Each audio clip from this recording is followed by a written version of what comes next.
Pues esto lo podría explicar una gran catástrofe, un diluvio que hubiera arrastrado muchas de estas plantas a un sitio y los animales se hubieran ido a otro.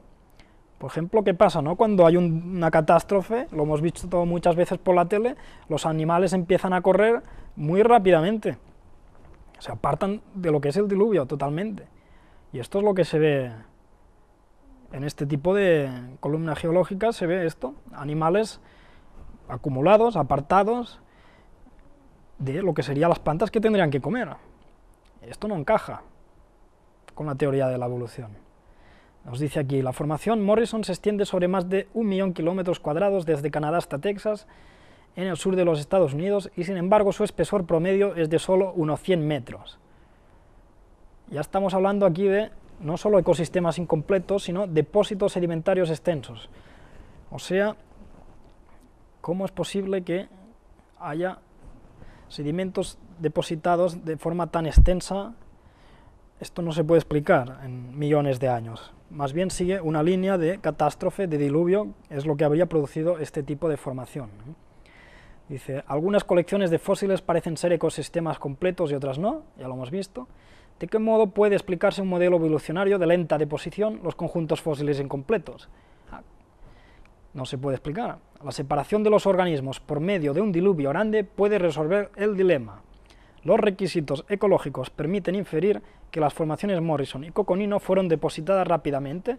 Esto sugiere la clase de actividad que se espera durante un diluvio universal.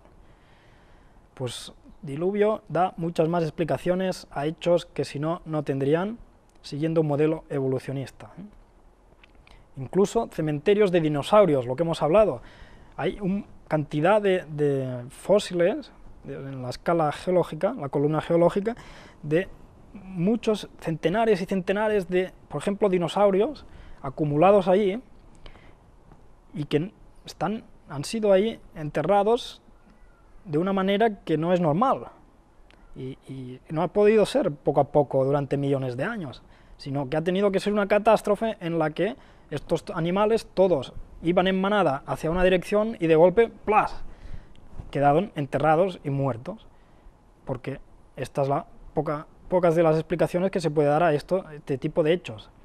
Dice, la imagen muestra parte de la montaña de miles de huesos de dinosaurios que se encuentran en el Dinosaur Natural Monument de Estados Unidos. Evidencias como esta del transporte y acumulación de fósiles son frecuentes. Y esto pasa por todo el mundo, estos hechos, estas pruebas de dinosaurios acumulados, muertos, sin explicación aparente con la teoría de la evolución, pero con una catástrofe tipo diluvio esto es fácilmente explicable. ¿Qué más? Tenemos lagunas en capas sedimentarias, ya hemos hablado un poco de esto, pero vamos a hablar un poco más.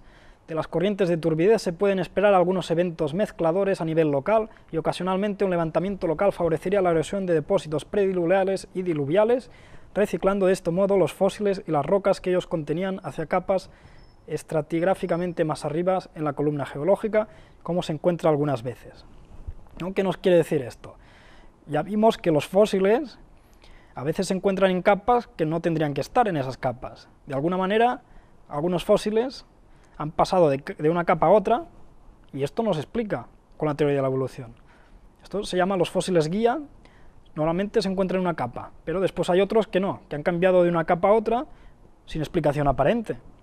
Entonces, ¿cómo es posible esto? Pues a través de un diluvio podría haber pasado, a través de las corrientes de turbidez, esto se sabe que puede pasar, pero no a través de millones de años, más bien miles de años, o un año, lo que sería el diluvio que creó toda la columna geológica. Esto podría pasar.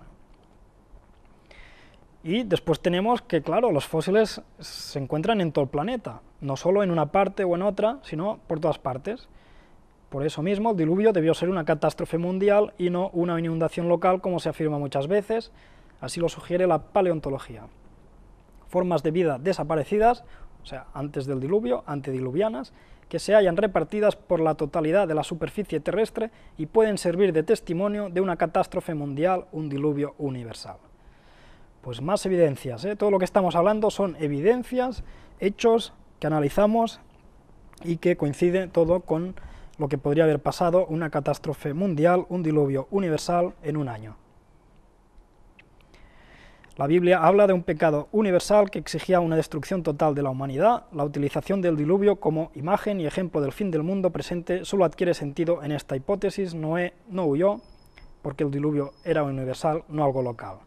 Los fósiles representan vestigios de formas antidiluvianas, no la huella de la evolución. ¿No? Alguna gente piensa que bueno, podría ser un diluvio local en alguna parte del mundo, pero no. Todo esto son pruebas que indican que el diluvio fue universal. Vamos a analizar un poco más los fósiles, que son hechos encontrados en los estratos. Estos fósiles indican, primero, nunca han existido formas simples de organismos, ya sean animales o plantas, la vida siempre ha sido compleja. Esto ya lo vimos, ¿eh? Nunca han existido formas simples, y menos formas simples que han evolucionado a complejas. No, siempre la vida ha sido compleja. No hay fósiles de formas intermedias de animales o plantas que se hayan transformado o evolucionado. Ya vimos que los fósiles que se encuentran ya son formas totalmente hechas, no hay formas que expliquen que un animal se haya transformado en otro y haya dejado restos entre medio. No hay ninguna prueba de eso, no hay fósiles de formas intermedias. En la actualidad no existen organismos en vía de evolución, ya vimos que hoy en día no hay nadie que esté evolucionando. Entonces, ¿qué teoría de la evolución? ¿Qué quiere decir? ¿Que ya todo evolucionó y ahora ya estamos todos evolucionados y bonitos y completos? ¿Y cómo se explicaría eso? Pues no hay indicios de evolución de ningún organismo en el mundo. Pero aparte, los fósiles vivientes no muestran ningún tipo de evolución. Ya vimos que los fósiles de animales que todavía están vivos y plantas hoy en día siguen siendo los mismos, o sea que no han evolucionado, o sea que no han pasado millones de años. Bueno, 4 puntos muy importantes aquí. En la columna geológica, los fósiles de organismos aparecen de forma repentina y son iguales que los que existen en la actualidad, lo que indica que no ha habido evolución, por lo tanto, sí creación. 4 puntos muy importantes basados en hechos, no teorías, y analizadas desde un punto de vista objetivo, llegamos a esta conclusión. Muy importante estos 4 puntos.